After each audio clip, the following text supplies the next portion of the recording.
ఏమైందక్క నిన్న వీడియోలో పెట్టలేదు మొత్తమే వీడియోలు పెట్టలేదా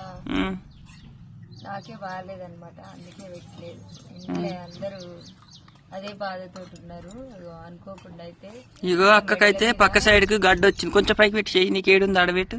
ఇగో ఆడైతే కనిపిస్తూనే ఉంది ఇంతలాగా కనిపిస్తుంది మెడల మీద గడ్డ అయింది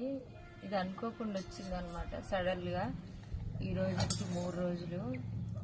ఒక రోజు మంచిగానే ఉంది నిన్న మొత్తం ఇక తగ్గిపోతుందిలే అని అనుకున్నాం నిన్న మొత్తం అడ్డమే పడ్డా అందుకే వీడియోలు కూడా తీయలేడు నిన్న ఇగో స్నానం చేసి చాయ్ తాగుతున్నా హాస్పిటల్కి అయితే మెడలు కూడా మలచలేవు అనమాట